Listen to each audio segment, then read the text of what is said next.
Sally, we're thrilled to have you on board. When JC asked me to make this presentation, I thought, great.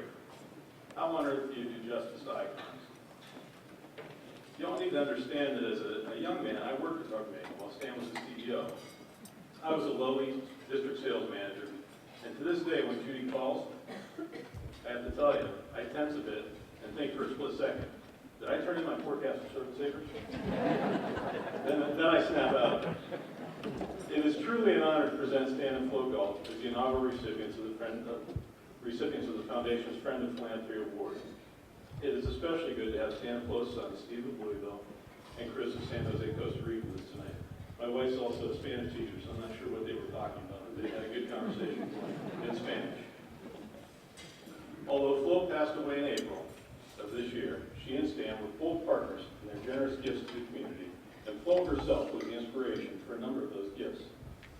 A lifelong learner, Flo returned to the College of Worcester in 1987 to complete an independent study project, which had been an optional graduation requirement in 1948. In 1995, the Flo K. Gault Library for Independent Study was completed in her honor.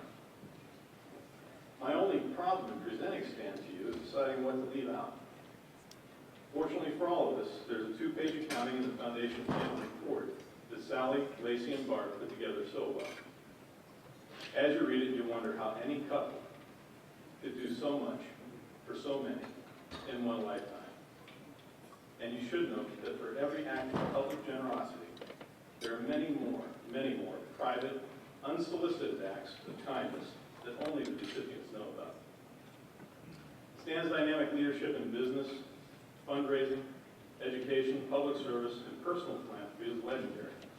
Many of us in this room can attest that Stan's involvement in a project was the single most important element in its ultimate success. Stan's ability to generate teamwork and action, not just words, is what sets him apart. I'll tell you a brief story about some action that Stan created at Rubbermaid. And keep in mind, at the time this takes place, Stan is the CEO of America's most admired corporation. He can call the President of the United States and actually get him on the phone if he wants to.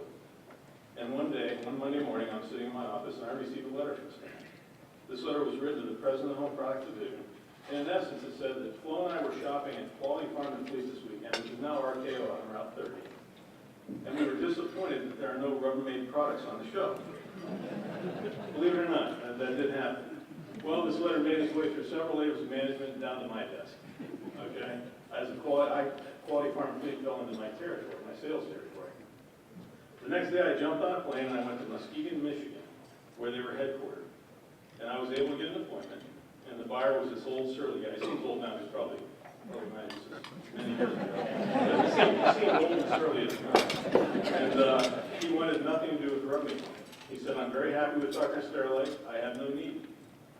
I made every pitch I had in my bag, and I couldn't get this guy to budge. And finally, in desperation, I said, you have 53 stores. How about just the 17 stores in Ohio? We can go head-to-head with the competition, monitor how we do against the other guys. He said, nope. And I said, listen, I'm here on a mission for our CEO, Mr. Gault. He and his wife shop at your store. And that got the guy's attention. He could not believe America's most admired CEO shopped at his store. And I said, I'm not leaving your office without an order. How about one store in Worcester, Ohio? And he finally agreed.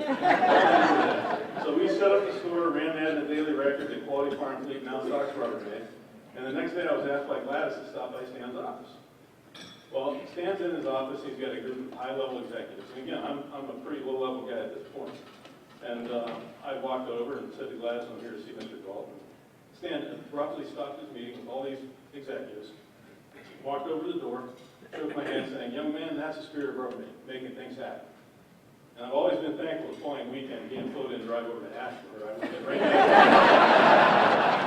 So the Quality Farm Fleet did end up stocking all Rubbermaid products. We did put the battle. Just recently, a venture capitalist guy called my office at Worcester Hydrostatics, and he was talking about the consolidation in the industry. He went on to describe in great detail his career, how he was a 30-year veteran of General Electric, how he worked for and learned from Jack Welch. Well, I listened intently, and I said, at the end of his pitch, I said, it's a shame you worked for that worked at GE for Jack Welch, because you were on the JV team. I was lucky to be on the varsity team where you could stand Gault at Rubbermaid, and that really got me. In closing, I want to say that the Gault's philanthropy is truly a gift to themselves. They have earned every bit of what they have shared so abundantly. I think that's why Stan has the rare ability to inspire others to do far more than they ever thought possible. It's fair to say that he and Flo have set the standards for philanthropy in our community. On a personal note, there are many titles you can give Stan, CEO of Philanthropist, etc. But for me, he's just the best boss a guy could ever work for. Ladies and gentlemen, Stan Gault.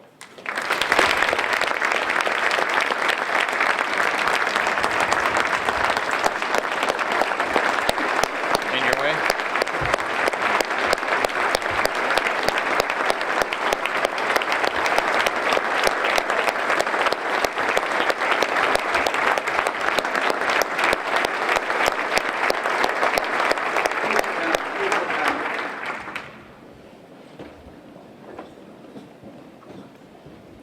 Thank you, Steve, for that different and flowering introduction.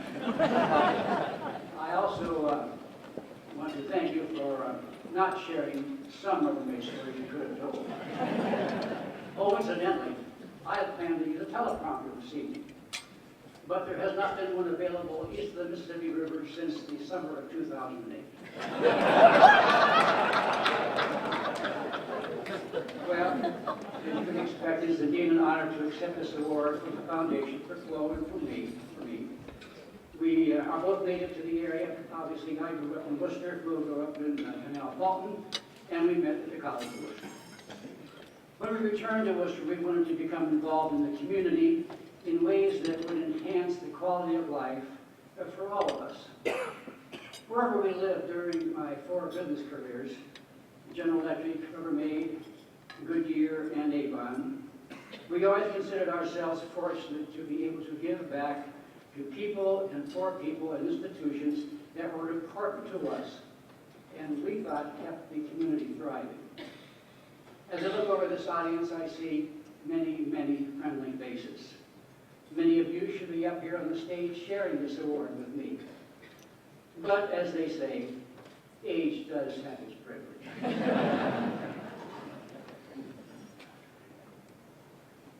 I want to also a little later speak about a quote that Flo made while she did when dedicated the Gault Hall down at St. Methodist Seminary.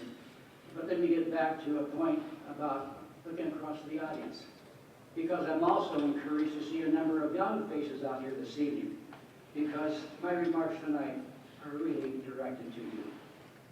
It's gratifying to know that there is a youth foundation within the foundation, and that their mission is to educate young people about what philanthropy is and why they should care about it. Philanthropy is not only important to communities like ours, it is important to the continuing and vitality of our nation. The United States is built on the solid foundation of shared wealth that is unrivaled anywhere else in the world.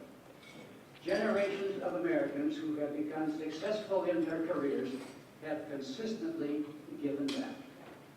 Our colleges and universities, our libraries and our museums, churches and social service agencies would simply not exist as they are today and as we know them today without the dedication of individuals who feel an obligation to share what they have with others. Tonight, as I mentioned earlier, I want to share a section of Flo's comments when she spoke at the dedication of Gault Hall at the Methodist Seminary.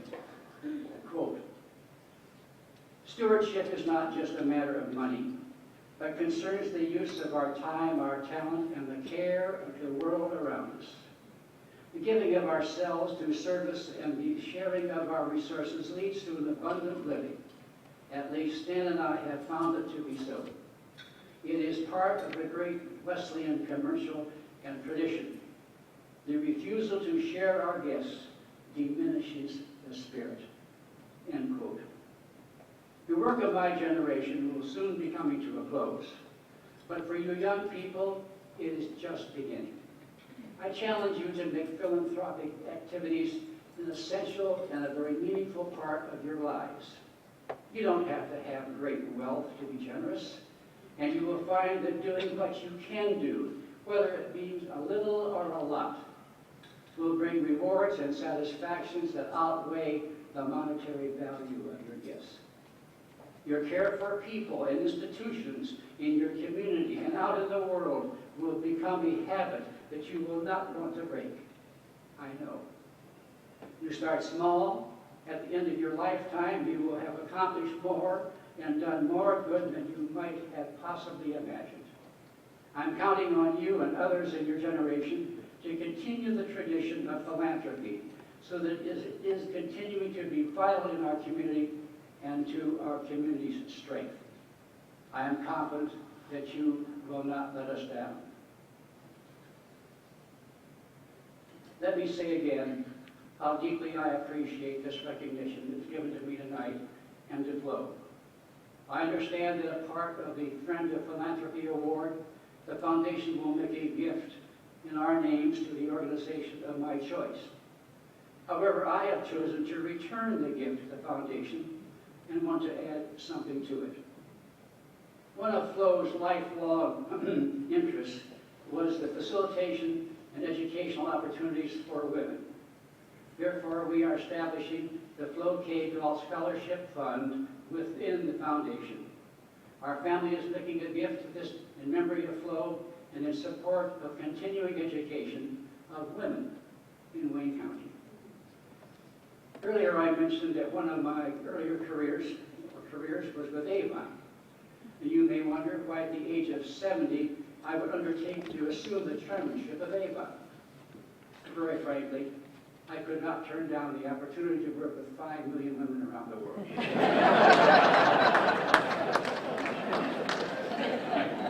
Let me close with a short commercial directed to you ladies. When your doorbell rings and you hear the voice, Avon calling, please open the door and don't leave me standing out there.